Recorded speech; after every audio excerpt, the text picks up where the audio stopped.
चलिए हम लोग स्टार्ट करते हैं आज का करंट अफेयर्स। और आज तारीख है हम लोगों को 12 जुलाई 2025। हम लोग जो है 12 जुलाई 2025 से जितने भी करंट अफेयर्स के महत्वपूर्ण क्वेश्चन बन सकते हैं उस सभी पर डिस्कस करेंगे।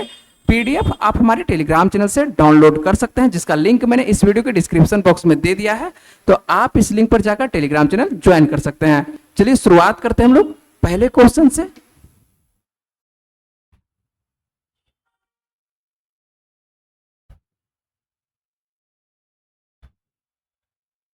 और देखते हैं कि पहला क्वेश्चन क्या है, आप लोग भी देख लीजिए, है ना। तो और पहला क्वेश्चन हम लोग है, और यह क्वेश्चन जो है आप लोगों के लिए महत्वपूर्ण क्वेश्चन है, और यहाँ से जो है लगभग एक ना एक क्वेश्चन आपको देखने को मिलेगा किसी न किसी परीक्षा में। आइए देख लेते हैं क्या है कि विश्व जनसंख्या दिवस प्रतिवर्ष कब मनाया जाता है। तो विश्व जनसंख्या दिवस जो है प्रतिवर्ष आपको मनाया जाता है 11 जुलाई को। कब मनाया जाता है? तो 11 जुलाई को मनाया जाता है। क्यों मनाते हैं, इसका उद्देश्य क्या है? तो उद्देश्य जनसंख्या वृद्धि की दर को क्या करना है, इसकी जो जनसंख्या वृद्धि दर को कह सकते हैं लेकर जन जागरूकता बढ़ाना है। क्या करना है? तो जन जागरूकता बढ़ाना है। परिवार नियोजन, स्वास्थ्य सेवाओं और गर्भ निरोधक उपायों के प्रति क्या करना है, जागरूकता फैलाना है सामाजिक तौर पर। संयुक्त राष्ट्र विकास कार्यक्रम यूएनडीपी का क्या कहते हैं, एक यह हिस्सा है जो कि 11 जुलाई 1987 को 5 अरब कह सकते हैं कि दुनिया की आबादी कितना हो चुकी थी, 5 अरब। कब? 1987 को। तो 11 जुलाई 1987 को 5 अरब हो गई थी। इसी को ध्यान में रखते हुए 1989 से इस दिवस की स्थापना की गई। ठीक है, याद रहेगा कब से, 1989 को। और यहाँ पर देखना है 1989 को इस दिवस की स्थापना की गई, जबकि दुनिया की जनसंख्या कितने हो चुकी है, 5 अरब। कब?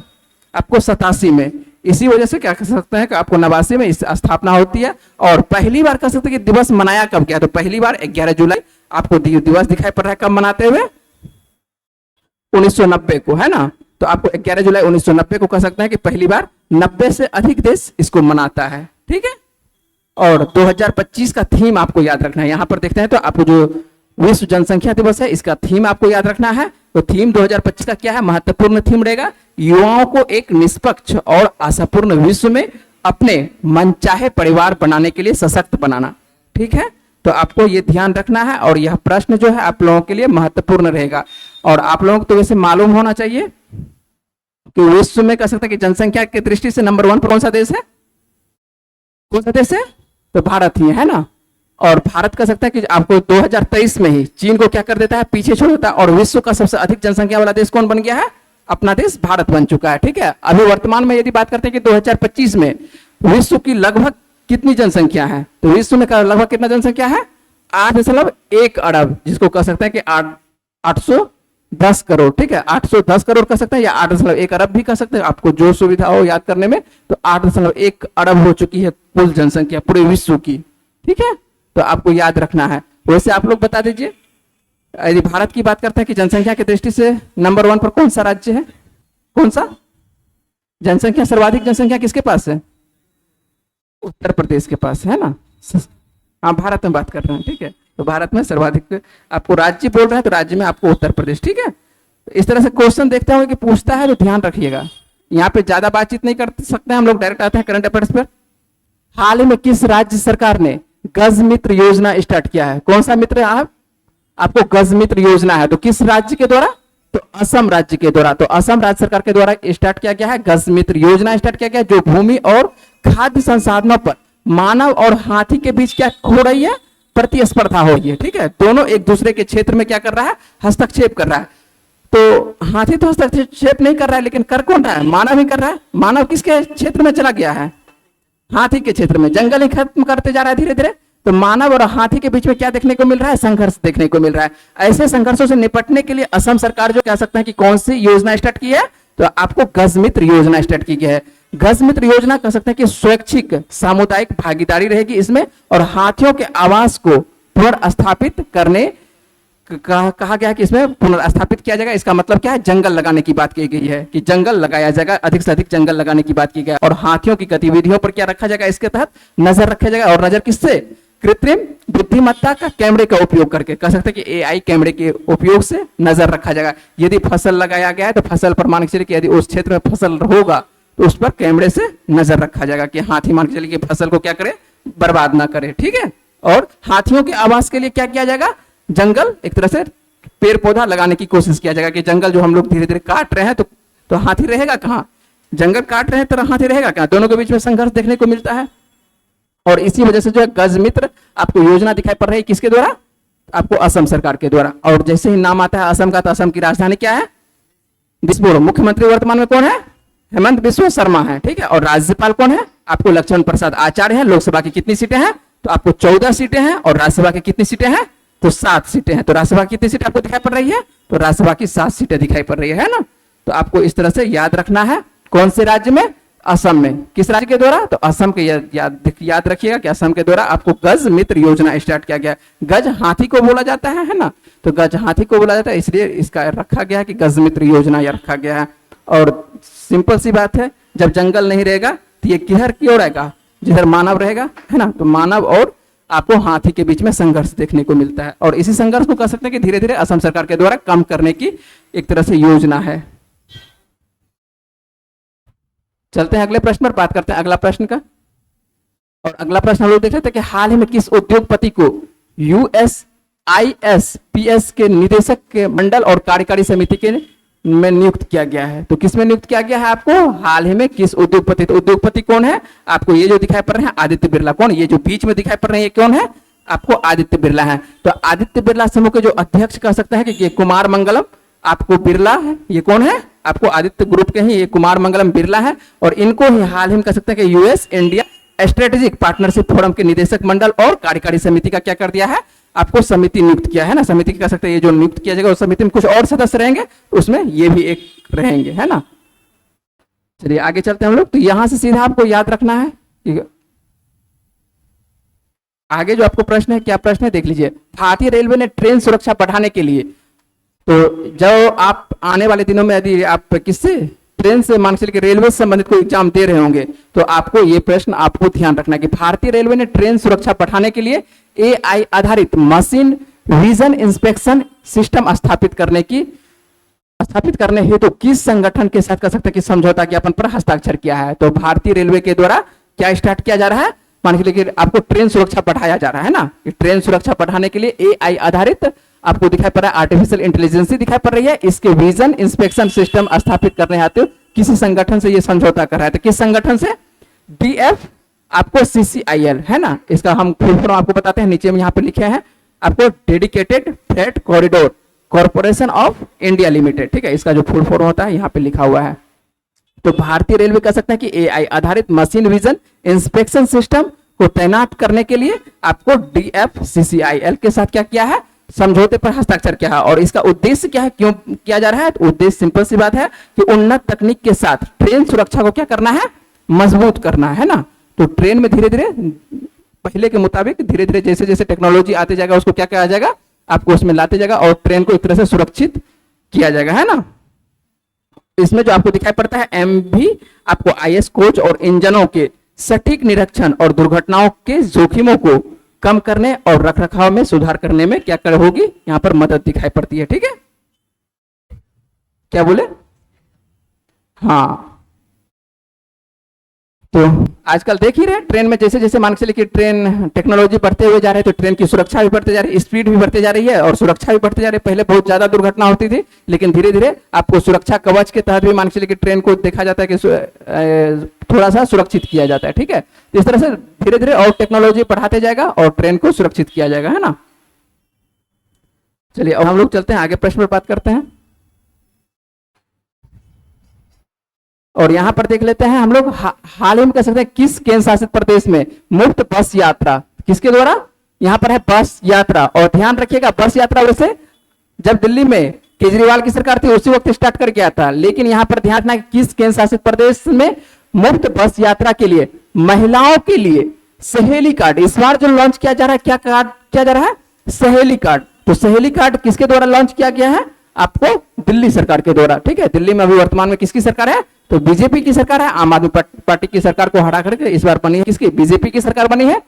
तो दिल्ली की DDC जो बस जो सर्विस होती है उसको क्या बोला जाता है, दिल्ली में DDC बोला जाता है, ठीक है। DDC और कह सकते हैं कि क्लस्टर बसों में चलने वाले गुलाबी टिकट, वहां पर जो महिलाओं को टिकट दिया जाता था गुलाबी टिकट दिया था, और ये गुलाबी टिकट जो आपको है जब दिल्ली में केजरीवाल की सरकार थी उसी वक्त ये आता है, कौन सा, गुलाबी टिकट। ठीक है, आपको पता है कि जो दिल्ली की महिला है केजरीवाल की सरकार के द्वारा क्या कर दिया गया था, मुफ्त यात्रा। ठीक है, लेकिन यहां पर मुफ्त के साथ साथ क्या है, सहेली कार्ड है। ठीक है, सिर्फ नाम परिवर्तन कर सकते हैं।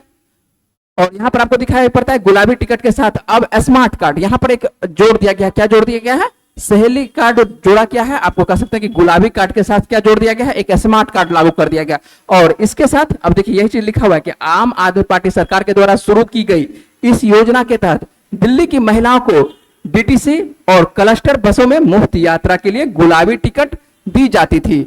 और गुलाबी टिकट के स्थान पर कह सकते हैं क्या आ जाता है, सहेली कार्ड आ गया। और सहेली कार्ड जो है, ये जो आपको दिखाई पड़ रहा है सहेली स्मार्ट कार्ड जो लॉन्च बीजेपी की सरकार के द्वारा किया जा रहा है, इसमें कह सकते हैं कि आपको तो बस में क्या किया जाएगा, मुफ्त यात्रा हो जाएगी। और इसी कार्ड से यदि आप दिल्ली जाइएगा तो दिल्ली में चलती है मेट्रो। ठीक है, तो मेट्रो में उससे आपको रुपया लगेगा, लेकिन आप इस कार्ड से क्या कर सकते हैं, मेट्रो में रैपिड ट्रेन में आप सफर कर सकते हैं। लेकिन यहां पर आपको क्या देना पड़ेगा, रुपया देना पड़ेगा, लेकिन कार्ड आपका वैलिड रहेगा। कार्ड में क्या रुपया रहेगा तो आपका कार्ड वैलिड रहेगा, आप कार्ड से सफर कर सकते हैं। और यही कार्ड से, एक ही कार्ड से, इसका मतलब है आपको बार बार लाइन में लगने का झंझट नहीं है, बार बार टिकट कटाने का झंझट नहीं है। एक बार आप कार्ड बनवा लिए, आपके पास कार्ड रहेगा, आप आराम से किसी भी गाड़ी में, किसी भी बस में, किसी भी ट्रेन में आसानी से आप सफर कर सकते हैं। ठीक है, बार बार आपको टिकट कटाने का झंझट नहीं रहेगा। लेकिन ये सेवा किसको मिलेगी, महिलाओं को तो मिलेगी ही, लेकिन जो दिल्ली की प्रॉपर निवासी रहेगी, दिल्ली में तो बहुत सारे व्यक्ति हैं, है ना, सभी राज्य का व्यक्ति है, तो दिल्ली में तो सभी राज्य का व्यक्ति, क्या सभी महिलाओं को मिलेगा, तो सभी महिलाओं को नहीं मिलेगा। ये किसको मिलेगा, जो दिल्ली की प्रॉपर है। ठीक है, तो जो दिल्ली की प्रॉपर मान के चलिए महिला है, कह सकते हैं कि जो अस्थायी निवासी, प्रॉपर मतलब क्या, अस्थायी निवासी है, उन्हीं महिला को यह सेवा देखने को मिलेगा। ये जो आपको दिखाई पड़ रहा है, इसी तरह का डीटीसी का बस होता है। ठीक है, और एसी और नॉन एसी दोनों प्रकार की होती है। आपको बिहार में भी देखने को मिलता होगा, लेकिन बिहार में मान के बीआरटीसी के अंतर्गत मिलती है ना, यहाँ पर डीटीसी के अंतर्गत रहती है। और इस तरह के बस में आप सफर किए होंगे। ठीक है, तो और एक दिल्ली कार्ड, मेट्रो कार्ड जिस तरह रहता है वही सेम रहेगा, इसी तरह का कार्ड रहेगा। चले आगे।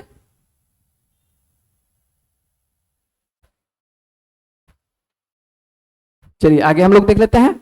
और एक ब्रिज का नाम परिवर्तन किया गया है। सिंपल सी बात है, बीजेपी की सरकार जहां पर भी रहती है आपको क्या दिखाई पड़ेगा, नाम परिवर्तन करते हुए दिखाई पड़ता है ना। देखिए, कार्नेक एक ब्रिज का नाम हुआ करता था। कार्नेक ब्रिज किस शहर में स्थित है, जिसका नाम बदलकर सिंदूर ब्रिज कर दिया गया है। क्या कर दिया गया है, सिंदूर ब्रिज कर दिया गया है। क्यों किया गया है सिंदूर ब्रिज, सब ये बात करते हैं। तो सबसे पहले आपको याद रखना क्या पड़ेगा, कौन सा ब्रिज, कार्नेक ब्रिज। तो कार्नेक ब्रिज जिसका कि नाम बदलकर क्या कर दिया गया है, सिंदूर ब्रिज कर दिया गया। तो ये है कहां पर, तो ये है कहां पर, मुंबई में। कहां पर है, अवस्थित कहां पर है, तो ये मुंबई में है। तो आपको ध्यान रखना कि कार्नेक ब्रिज जिसका नाम परिवर्तन करके क्या कर दिया गया है, सिंदूर ब्रिज कर दिया गया है। ठीक है, तो ये जो आपको ब्रिज दिखाई पड़ती है 154 साल पुराना ब्रिज था। कौन सा, कार्नेक। पहले कार्नेक के बारे में बात करते हैं। क्या बात करते हैं, कार्नेक के बारे में। कार्नेक जो है आपको 154 साल कह सकते हैं कि पुराने स्थान पर ये इसको पुनर्निर्मित किया गया है, एक नया ब्रिज बनाया गया। क्यों नया ब्रिज बनाया गया है, क्योंकि कार्नेक ब्रिज कह सकते हैं कि ये जो आपको दिखाई पड़ता है ये क्या हो जाती है, पुराना ब्रिज हो जाता है। ठीक है, जब पुराना ब्रिज हो जाएगा तो स्वाभाविक बात है कि पुराना जब हो जाएगा तो एक तरह से हो सकता है कि कभी भी गिर जाए, तो उसके स्थान पर नया ब्रिज बनाया जाता है। और जब नया ब्रिज बनाया जाता है तो ये इसका नाम परिवर्तन करके क्या कर दिया जाता है, सिंदूर ब्रिज कर दिया जाता है। ठीक है, सिंदूर ब्रिज क्यों किया जाता है, क्योंकि हाल फिलहाल में क्या किया जाता है, सिंदूर ऑपरेशन होती है ना। और सिंदूर ऑपरेशन को कह सकते हैं कि याद रखने के लिए इसको नाम परिवर्तन। और कार्नेक अब जो दिखाई पड़ता है, कार्नेक जो दिखाई पड़ता है ये कब है, 1868 में। 154 साल पुराना यदि बात करते हैं तो कब बना होगा, 1868 में बना होगा। और पुराने ये 2 लेन वाला, उस वक्त समझिए 2 लेन का बनाया हुआ था 1868 में। कार्नेक ब्रिज स्ट्रक्चर ऑडिट में क्या पाई जाती है, असुरक्षित पाई जाती है, जिसे 2022 में क्या कर दिया जाता है, गिरा दिया जाता है, उस पुल को ध्वस्त कर दिया जाता है। ठीक है, और उसके स्थान पर जब मान के चलिए आप पुल गिरा दिए तो उसके स्थान पर नया पुल तो बनाया जाएगा ना। तो बनाने में लग गया कितना साल, 3 साल। ठीक है, तो अब जो है, अब 2022 में जो मान के चलिए पुल गिरा दिया गया था, उसी पुल के स्थान पर एक नया पुल बनाया गया। उस पुल का नाम क्या कर दिया गया है, सिंदूर। ठीक है, और सिंदूर शब्द आपको पता है कि केवल सैन्य विजय का ये प्रतीक है। क्या है, सिंदूर शब्द जो है ना केवल सैन्य ये होता है ना, मान लीजिए हाल फिलहाल में क्या ऑपरेशन किया गया था, तो आपको जो ये दिखाई पड़ता है ना केवल सैन्य विजय का ये प्रतीक है, बल्कि ये प्रतीकात्मक रूप से ब्रिटिश जो आपको दिखाई पड़ता है कि ब्रिटिश शासन जो हम लोगों के यहाँ किया था, तो तो उसी के नाम से चल रहा था। तो सिंपल सी बात है, कार्नेक जो नाम से चल रहा था, इसका मतलब क्या दिमाग में चल रहा था, कहीं ना कहीं ब्रिटिश नाम चल रहा था। तो ब्रिटिश नाम को क्या करना है, हटाना है। ठीक है, क्या करना है, ब्रिटिश नाम को हटा देना है। ठीक है, तो आपको इतिहास के कह सकते हैं कि पन्नों पर जो ब्रिटिश नाम था उसको भी क्या किया है, मिटा दिया गया है। और ये जो आपको दिखाई पड़ते कार्नेक है ना, कार्नेक के नाम पर क्यों रखा गया है, तो इसके बारे में भी एक लाइन जान लेते हैं। ये जो मूल कह सकते हैं कि जो मूल रूप से जो पुल का नाम था, किसके नाम से, कार्नेक के नाम से। तो ये आपको दिखाई पड़ता है जेम्स रिवेट कार्नेक। किसका क्या नाम हुआ करता था, जेम्स रिवेट कार्नेक हुआ करता था, जो 1839 से लेके 1841 के बीच आपको दिखाई पड़ता है। बॉम्बे के क्या दिखाई पड़ते हैं, गवर्नर दिखाई पड़ते हैं। तो 1839 से 1841 के बीच में बॉम्बे के ये गवर्नर हुआ करते थे। और इनके नाम पर ही 1868 ईस्वी में इस पुल का क्या किया जाता है, नाम रखा जाता है। ठीक है, क्योंकि इसके समय में ही पुल के बारे में कह सकते हैं कि नाम रखा गया था कि यहाँ पर पुल बनेगा। ठीक है, ये आपको कह सकते हैं कि पश्चिमी आपको ये मुंबई जो है, पश्चिमी मुंबई को आपको जोड़ते हुए दिखाई पड़ती है। ठीक है, तो ध्यान रखिएगा पुल का नाम है ना, ज्यादा बातचीत करना भी उचित नहीं है।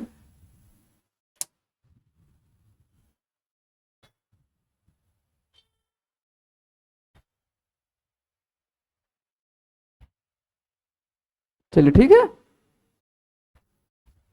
चलिए देख लीजिए, ये पुल देख लीजिए, आपको ये दिखाई पड़ रहा है ना, ये जो आपको दिखाई पड़ रहा है यही टू लेन का ही पुल बनाएगा। उस वक्त भी टू लेन का पुल था, अभी भी टू लेन का है। ठीक है, तो मान से वैसे फोर लाइन का काम कर जाएगा। ठीक ना, तो टू लेन दोनों तरफ है, टू लेन इस पे भी है, टू लेन इस पे भी है। ठीक है, तो आपको फोर लाइन का दिखाई पड़ जाएगा। ये आपको कहां पर तैयार किया गया है, मुंबई में। क्या नाम रखा गया इस पुल का, सिंदूर ब्रिज रखा गया। तो याद रहेगा सिंदूर ब्रिज है ना, कि आपको पूछा जाएगा कि सिंदूर ब्रिज कहां पर है, तो सिंदूर ब्रिज कहां पर है, मुंबई में है। ठीक है,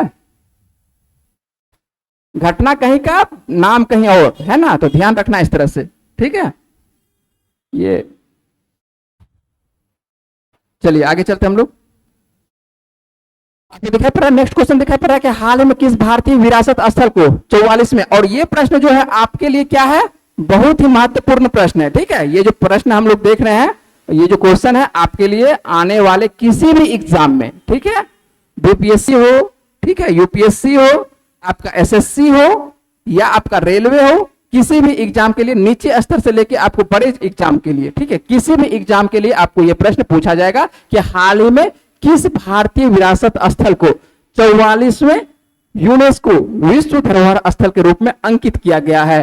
ये कहां पर, तो आप भारत के जो मराठा सैन्य परिदृश्य दिखाई पड़ता है, आपको इसको अंकित किया गया। किसको अंकित किया गया है, मराठा के सैन्य परिदृश्य को। ठीक है, याद रहेगा है ना। तो ये आपको जो मान के चलिए, आपको 23वां याद है कि 23वां कौन हुआ करता था, 23वां कौन हुआ करता था, बता दीजिए। 23वां आपको मोहित, जब आप लोग 23वां बोल रहे हैं, सॉरी 43वां जो आपको दिखाई पड़ रहा है कौन सा, अभी ये 44वां है, तो आपको 43वां याद होना चाहिए कौन सा था, मोहिताम। नीचे में लिखा हुआ होगा, देखिएगा। पिछले वर्ष दिल्ली में ही इसकी बैठक होती है, पिछले वर्ष दिल्ली में बैठक होती है, 46वां बैठक होता है। और 46वां बैठक का कह सकते हैं, ये जो 46वां बैठक होती है दिल्ली में, और असम के एक मोहिताम विश्व धरोहर स्थल में इसको सूची में शामिल किया जाता है। ठीक है, 43 में। तो भारत में पहले 43 था, अभी वर्तमान में भारत में कितना हो चुका है, विश्व धरोहर स्थल में कह सकते हैं कि आपको 47वीं ये बैठक कहां पर होती है, तो ये बैठक आपको होती है कहां पर,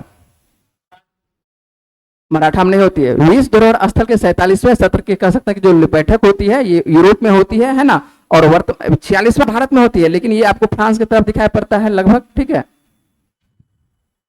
चलिए यहां नहीं लिखे हैं, चलिए कोई बात नहीं है। तो आपको ये यूरोप में होती है बैठक, तो आपको दिखाई पड़ता है यहां पर ही क्या होती है, सैन्य जो प्रदेश, जो भारत का, सीधी सी बात है कि आपको याद रखना है कि भारत का कौन सा स्थल है, आपको मराठा सैन्य परिदृश्य। ठीक है, जो मराठा सैन्य, और मराठा सैन्य परिदृश्य के अंतर्गत कौन कौन सा आएगा, आपको हम सभी चित्र दिखाएंगे। ठीक है, सबसे पहले तो आप ये याद रखिए कि विश्व धरोहर स्थल में 47वें सत्र के लिए गए उल्लेखनीय निर्णय में भारत के मराठा सैन्य परिदृश्य को क्या किया गया है, यूनेस्को के विश्व धरोहर सूची में शामिल किया गया है। ठीक है, याद रहेगा। और हम लोग देख लेते हैं, एक एक करके देख लेते हैं, क्या देख लेते हैं, एक एक करके महत्वपूर्ण जो आपको दिखाई पड़ता है देख लीजिए कौन कौन को शामिल किया गया है। सबसे पहले देख लेते हैं कि भारत के मराठा सैन्य परिदृश्य के अंतर्गत क्या क्या आता है। तो 17वीं से लेकर 19वीं शताब्दी के बीच में जो फैला 12 किला दिखाई पड़ रहा है, कितना किला, ये जो आपको 12 किला दिखाई पड़ रहे हैं, तो 12 किला में असाधारण नेटवर्क मराठा साम्राज्य की क्या कह सकते हैं कि सैन्य दृष्टि या कह सकते हैं कि स्थापित किया गया। जैसे देख लेते हैं, जैसे कि आप लोग नाम सुने होंगे, क्या इसका, रायगढ़ का नाम सुने होंगे, सुने रायगढ़ का, रायगढ़ का, राजगढ़ का, प्रतापगढ़ का, सुवर्णगिरी, ठीक है, उसके बाद विजयगढ़, उसके बाद आपको सिंधुदुर्ग, ये सब जो आप नाम सुनेंगे, लोहगढ़, गंठेरी, गंडेरी, ये सब जो आप नाम सुनेंगे ये किसके द्वारा, ये मराठा साम्राज्य का है ना। सभी जो आपको दिखाई पड़ता है ये किसका है, ये मराठा साम्राज्य का है। ठीक है, याद है कि नहीं है? आप लोग हिस्ट्री में पढ़े होंगे, हिस्ट्री में पढ़े होंगे तो अच्छे से आप लोग जब पढ़े होंगे तो आप लोग को याद होना चाहिए कि मान के चलिए कि ये सब कौन सा स्थल, जो स्थल का नाम लिए हैं तो आपको सभी याद रहना चाहिए, है ना। चलिए हम लोग देख लेते हैं, एक एक चित्र देख लेते हैं कि मान के चलिए कौन कौन सा चित्र, कुछ कुछ आपको दिखा देते हैं। जैसे देख लीजिए, ये जो आप नाम सुने होंगे, कि नाम सुनेंगे, किसका नाम सुने होंगे आप, रायगढ़ का। क्या नाम सुनेंगे, रायगढ़ का। ये जो आपको दिखाई पड़ता है किला, जो दिखाई पड़ता है ये किसका किला है, ये रायगढ़ का। ठीक है, तो इसको भी यूनेस्को की सूची में शामिल किया गया। मराठा सैन्य साम्राज्य के अंतर्गत जितने भी मान के चलिए किला बनाया गया सभी को शामिल किया गया है। तो ये आपको रायगढ़ का किला दिखाई पड़ता है। ठीक है, इसके आगे हम लोग देखते हैं तो इसके ये जो आपको दिखाई पड़ता है जिंजी का नाम सुने होंगे। ठीक है, जिंजी का किला। ये जो आपको दिखाई पड़ता है ये क्या है, किसका है, आपको ये जिंजी का किला है। ठीक है, किसका किला है, आपको ये जिंजी का किला दिखाई पड़ता है। ठीक है,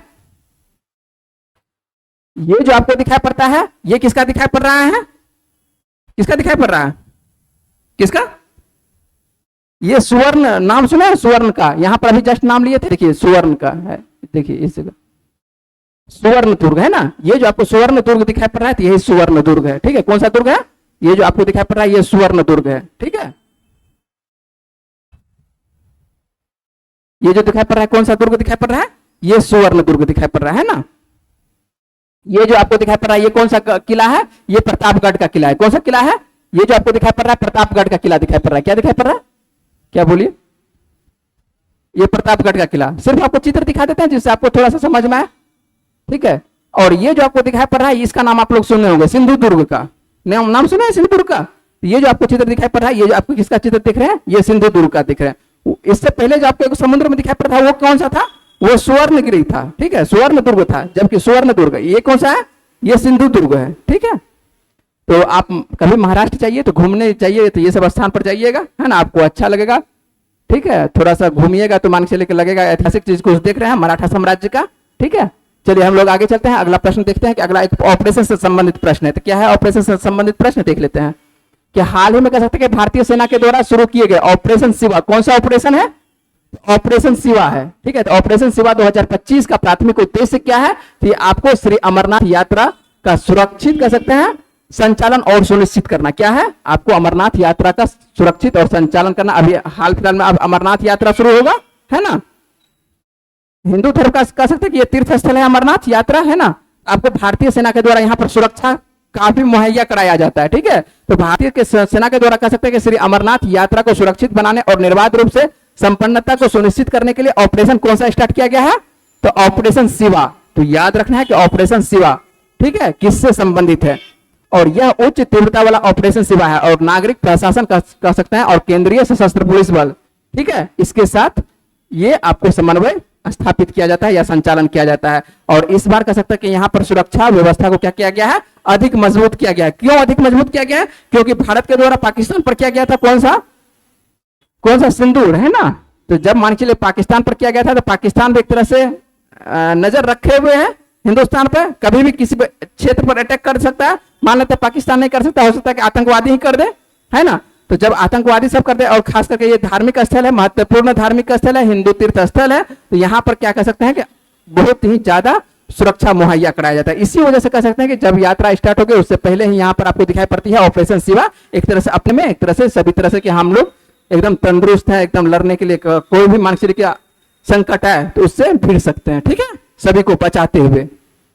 तो ऑपरेशन शिवा यहाँ पर आपको याद रखना है किससे संबंधित है, शिव जी से। अमरनाथ जो यात्रा है यहाँ पर कौन भगवान को पूजा जाता है ना, शिवलिंग को, ठीक है। यहाँ पर जो दिखाई पड़ता है कहा जाता है कि मान के चलिए ऐसा कहा जाता है, क्या कहा जाता है कि आपको जो शिवलिंग दिखाई पड़ती है किससे बनते हुए दिखाई पड़ती है, बर्फ से, है ना। एक गुफा में बर्फ से बनता हुआ एक शिवलिंग दिखाई पड़ती है, तो शिवलिंग से संबंधित है, शिव से संबंधित है, इसीलिए यहाँ पर जो ऑपरेशन क्या नाम रखा गया है, शिवा ऑपरेशन रखा गया। इस तरह से आप तोड़ करके याद कर सकते हैं जिससे कि आपको याद रहेगा कि किससे संबंधित है, क्यों संबंधित है। चलिए आइए हम लोग आगे बात कर लेते हैं। यहाँ पर जो हम लोगों को दिखाई पड़ रहा है अगला प्रश्न क्या दिखाई पड़ रहा है कि किस देश ने नामांकन आधारित गोल्डन वीजा कार्यक्रम शुरू किया है जो कम शुल्क पर भारतीयों को आजीवन निवास पेशकश करता है। किस देश के द्वारा, संयुक्त अरब अमीरात के द्वारा। संयुक्त अरब अमीरात में यदि आपको निवास करना है तो वहां गए तो अस्थायी निवास नहीं बन सकता, अस्थायी निवास आप नहीं बन रहा हो सकता है, कोई भी देश वाला नहीं हो, किसी को मान्यता नहीं देता है, लेकिन आप कह सकते हैं यहाँ पर क्या है, आजीवन निवास। आजीवन निवास कहने का मतलब है कि आपका जब तक जीवन है तब तक आप वहां पर निवास कर सकते हैं। किस नियम के तहत? यहाँ पर जो दिया है कौन सा वीजा? Golden visa. ठीक है, तो गोल्डन वीजा याद रखिएगा, गोल्डन वीजा संयुक्त अरब अमीरात के द्वारा स्टार्ट किया गया है। और ये जो गोल्डन वीजा है खास करके दो देशों के लिए स्टार्ट किया गया है, एक तो भारत और दूसरा कौन सा? आपको बांग्लादेश के लिए। ये दोनों देशों के निवासियों के लिए कह सकता है कि ये पायलट नामांकन आधारित गोल्डन वीजा कार्यक्रम है। और इससे कहते हैं कि भारतीय नागरिक लगभग कितना रुपया देकर रह सकता है एकदम आजीवन? तो 23.30 लाख रुपये कह सकते हैं कि देके उसको एक तरह से एक शुल्क अदा करना पड़ेगा। तो ये शुल्क अदा करके आप कहां पर रह सकते हैं? संयुक्त अरब अमीरात, दुबई में आराम से फ्लैट खरीद के रह सकते हैं। ठीक है, तो आपको तब शुल्क बार बार देना नहीं पड़ेगा, नहीं तो जब भी आप जाइएगा तो आपको क्या करना पड़ेगा? शुल्क बार बार देना पड़ेगा। ठीक है, ये एक कह सकते हैं कि जो भारतीय वहां पर रहना चाहते हैं उसके लिए एक तरह से ये एक अच्छी सुविधा है, तो आपको ध्यान रखना है। बहुत सारे व्यक्ति रहते हैं संयुक्त अरब अमीरात में, है ना, सभी देश में भारतीय आपको सभी देश में दिखाई पड़ेगा। ठीक है, आपको त्रिनिदाद टोबैगो जाइएगा तो वहां पर भी भारतीय ही दिखाई पड़ेगा, है ना, जहां जाइएगा आपको भारतीय ही दिखाई पड़ेगा। चलिए अगले प्रश्न पर बात करते हैं, और ये प्रश्न भी आपके लिए महत्वपूर्ण रहेगा। आपको दो प्रश्न आज दे रहे हैं जो कि बहुत ही महत्वपूर्ण प्रश्न है। और देखिए ये क्या प्रश्न है, हाल ही में कह सकते हैं कि कौन सा देश 1 जनवरी 2026, तो आने वाला 1 जनवरी 2026 बहुत समय है अभी, है ना, लेकिन प्रश्न आपको पूछा जा सकता है कि 1 जनवरी 2026 को यूरो अपनाकर यूरो जोन में शामिल होने वाला है कौन सा देश? यूरो अपनाकर यूरो जोन का 21वां सदस्य देश बनने के लिए तैयार है कौन सा देश? ये बुल्गारिया। कौन सा देश? बुल्गारिया। बुल्गारिया आपको यूरोप में दिखाई पड़ती है, यूरोप महाद्वीप में आपको बुल्गारिया दिखाई पड़ती है और 21वां सदस्य देश बनने के लिए तैयार है। इसका मतलब है इससे पहले कितने देश में यूरो चल रहा होगा? 20 देश में यूरो चल रहा होगा। ठीक है, तो आपको जो 21वां सदस्य देश बन रहा है कौन? आपको बुल्गारिया, जहां पर कि अब इसकी मुद्रा का नाम क्या हो जाएगा? मुद्रा का नाम क्या होगा? यूरो हो जाएगा। ठीक है, तो आज आप जाके जो भी किताब पढ़ते हो उस किताब में जाके लिख लीजिएगा, लूसेंट पढ़िएगा तो लूसेंट में लिख लीजिएगा कि 1 जनवरी 2026 से बुल्गारिया का मुद्रा का नाम क्या हो जाएगा? यूरो। अभी आपके किताब में क्या लिखा हुआ होगा? लेव लिखा हुआ होगा। क्या लिखा हुआ होगा? लेव। जो मान के चलिए अभी मान के चलिए कि लेव ही रहेगी, चलेगी कौन सी मुद्रा? अभी लेव ही चलेगी, जब तक मान चले कि ये 25 रहेगा साल तो 25 तक लेव ही चलेगी, लेकिन 1 जनवरी 2026 से इसका मुद्रा लेव के स्थान पर कौन सा नाम आ जाएगा? यूरो आ जाएगा। ये अपनी मुद्रा को क्या कर रहा है? परिवर्तन कर रहा है। ठीक है, और 21वां सदस्य देश बन रहा है। तो बुल्गारिया अपनी राष्ट्रीय मुद्रा लेव को 1.95, ये जरूरत नहीं है आप लोगों के लिए, 1.95 लेव प्रति यूरो के स्थिर दर पर क्या कर रहा है? इसको बदल देगा। ठीक है, और यूरो अपनाने से आर्थिक स्थिरता में कह सकते हैं कि सुधार और पश्चिमी यूरोप के साथ एकीकरण को बढ़ावा और देश को बाहरी प्रभावों से क्या जाएगा? बचाने की उम्मीद रहेगा। जब मान के चलिए कि एक ही मुद्रा चलेगी तो व्यापार करना सुविधा होगा, आम व्यक्ति को मान के चलिए बदलना बार बार नहीं, क्योंकि यूरोप में क्या है? छोटा छोटा देश है, तो छोटा छोटा देश है, मान के चलिए कि एक देश से दूसरे देश में कोई जा रहा है, कोई दूसरे देश में जा रहा है, तो एक ही मुद्रा चलेगा तो सभी के लिए फायदेमंद रहेगा, है ना। तो 21वां सदस्य देश बन रहा है। ठीक है, तो 21वां सदस्य देश बन रहा है, आपको याद रखना। याद रहेगा कि नहीं याद रहेगा? याद रहेगा। चलिए रिवीजन जो हम कल करवाए थे एक बार फिर से वही रिवीजन को सेम लिए हैं, क्योंकि ये नाम आसानी से याद नहीं रहता है, इसलिए 2-3 दिन लगातार इस रिवीजन को लेंगे। ठीक है, एक बार फिर से लेते हैं। लेबनान के आपको बताया था कि लेबनान के नए राष्ट्रपति कौन बने हैं? लेबनान के नए राष्ट्रपति, लेबनान के नए राष्ट्रपति बने कौन बने हैं? सेना प्रमुख जोसेफ ऑन बने हैं। कौन बने हैं? तो लेबनान के नए राष्ट्रपति बने हैं आपको जोसेफ ऑन बने हैं। उसके बाद नवाब सलाम की यदि बात करते हैं कि नवाब सलाम किस देश के नए प्रधानमंत्री बने हैं, तो किस देश के नए प्रधानमंत्री बने हैं? तो ये लेबनान के बने हैं। ठीक है, तो आपको ये ध्यान रखना है। तो लेबनान के क्या कहते हैं यहां पर देखिए, लेबनान के नए राष्ट्रपति का नाम क्या है? Joseph on. और नवाब सलाम लेबनान के क्या बने हैं? प्रधानमंत्री। तो दोनों एक ही जगह लिखा हुआ है कि आपको जोसेफ ऑन कह सकते हैं कि लेबनान के नए राष्ट्रपति और नवाब सलाम लेबनान के नए प्रधानमंत्री बने हैं। याद रहेगा। ठीक है, बार बार ये रिवीजन क्लास है। ठीक है, ये आपको ध्यान रखना है कि ये रिवीजन है। अमेरिका के 47वें राष्ट्रपति आपको याद है, अमेरिका से इतनी मांग की बातचीत ही होती है कि बार बार पेपर में आता रहता है तो नाम याद रहता है। तो अमेरिका के 47वें राष्ट्रपति, इसको नंबर के साथ याद रखिएगा। 47वें राष्ट्रपति कौन बने हैं? तो डोनाल्ड ट्रंप बने हैं। उसके बाद कॉन्स्टेंटाइन आपको टेसोलस दिखाई पड़ता है कि हाल ही में किस देश के नए राष्ट्रपति बने हैं, तो किस देश के? तो ग्रीस के। तो याद रखना है कि ग्रीस के नए राष्ट्रपति कौन बने हैं? आपको टेसोलस बने हैं। कौन बने हैं? ग्रीस के शॉर्ट में याद रखिएगा, आपको के टेसोलस बने हैं, आपको ग्रीस के।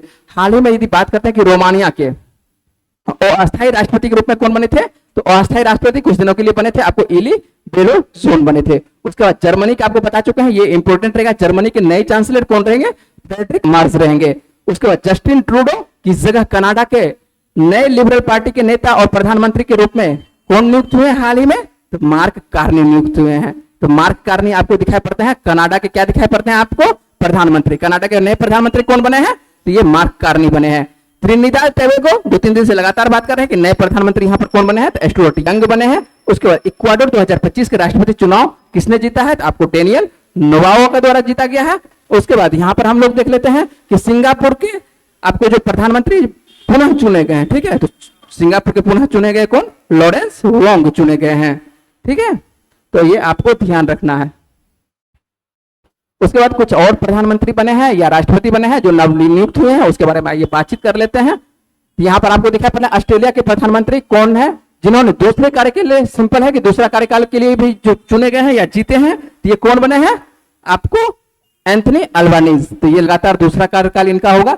हाल ही में यमन के नए प्रधानमंत्री के रूप में किसे नियुक्त किया गया है, तो सलेम सालेह बिन ब्रिक को नियुक्त किया गया है। हाल ही में निकोसोडेन किस देश के राष्ट्रपति के रूप में चुने गए हैं, तो आपको रोमानिया के, ठीक है। आगे चलते हैं, तो आपको दिखाई पड़ता है 2023 के गृह युद्ध के बाद सूडान के पहले प्रधानमंत्री के रूप में किसे नियुक्त किया गया है, तो आपको कामिल इद्रिस को नियुक्त किया गया। हाल ही में निकोसोडेन, ये बता चुके हैं आपको, निकोसोडेन यहीं पर जस्ट बताए थे, निकोसोडेन जो आपको दिखाई पड़ता है रोमानिया के, ठीक है। हाल ही में आपको दिखाई पड़ता है ली जेमियांग को किस देश का राष्ट्रपति चुना गया है, तो आपको दक्षिण कोरिया का। ये दक्षिण कोरिया से हम लोग ज्यादा व्यापार करते हैं, ज्यादा मान चलिए कुछ ना कुछ खरीदते उड़ते हैं, तो आपको इसके बारे में भी याद रखना है कि ली जेमियांग किस देश के राष्ट्रपति चुने गए हैं, तो आपको दक्षिण कोरिया के। उसके बाद हाल ही में पोलैंड के राष्ट्रपति के रूप में चुनाव किसने जीता है, तो आपको करोल कह सकते हैं कि नावरोकी के द्वारा। तो करोल नावरोकी जो आपको दिखाई पड़ते हैं ये किस देश के, तो आपको पोलैंड के। तो जिस देश से ज्यादा व्यापार होता है या ज्यादा कहीं ना कहीं बातचीत होता है, ज्यादा मान चलिए कि हम लोग कहीं ना कहीं कह सकते हैं कि भारतीय व्यक्ति ज्यादा रहते हैं, जैसे कि दक्षिण कोरिया, अमेरिका हो गया और जर्मनी हो गया, तो ये सब जो प्रमुख देश है इसके बारे में आपको याद रखना है। और आप छोटे छोटे देश को नहीं भी याद रखिएगा तो कोई जरूरत नहीं है, लेकिन आपको जो प्रमुख देश है उसको याद रखना जरूरी है, ठीक है। आइए हम लोग देख रहे थे पिछले वीडियो में क्या प्रश्न आप लोगों से पूछे थे और आज का क्या प्रश्न है, दोनों हम लोग देख लेते हैं। सबसे पहले पिछले वीडियो का प्रश्न देख लेते हैं कि हाल ही में किस राज्य सरकार ने मुख्यमंत्री सेहत योजना स्टार्ट की थी, किस राज्य के द्वारा, बताइए जल्दी से, सभी कोई थे आप लोग, किस राज्य के द्वारा, पंजाब के द्वारा। पंजाब के मुख्यमंत्री का क्या नाम है, भगवंत मान, ठीक है। तो ये भगवंत मान के द्वारा कह सकते हैं कि आप बताए हैं, ये प्रश्न आप पूरी तरह से विस्तार से बताए थे। भगवंत मान के द्वारा पंजाब में 10 लाख तक क्या किया जाएगा, प्रत्येक नागरिक को मुफ्त में इलाज किया जाएगा, ठीक है। यदि किसी प्रकार का किसी को कोई बीमारी हो जाती है तो मुफ्त में सरकारी इलाज पंजाब सरकार के द्वारा किया जाएगा। केवल पंजाब के अस्थायी निवासियों के, ये नहीं कि अब सभी के लिए, सभी कोई बिहार से उठ के चल जाएगा पंजाब, ठीक है, मान के चलिए केवल पंजाब वाले के लिए है ये। चल लेते हैं आगे, हम लोग देख लेते हैं और हम लोग देख लेते हैं आज का क्या प्रश्न है। तो निम्न में से किस स्थान पर अस्मिता वेट लिफ्टिंग लीग 2025 का आयोजन किया गया है, तो इसका सही आंसर क्या होगा, आपको जवाब देना है कहां पर, कमेंट बॉक्स में। तो उम्मीद है कि आप लोगों को जितना ये सेगमेंट, आज के सेगमेंट से जो भी आपको करंट अफेयर्स करवाए हैं ये आपको पसंद आया होगा और आप लोग इस पे अच्छे से याद करिएगा, है ना। जो भी आपको पता है इसको मान के आप अच्छे से लिख लीजिएगा, उसको याद रखिएगा। जो भी प्रश्न है करवाते हैं आपको ध्यान रखना है और आने वाले किसी भी परीक्षा में आपको पूछा जाएगा, ठीक है। चलिए हम लोग मिलते हैं आप लोगों से अगले करंट अफेयर्स के वीडियो में।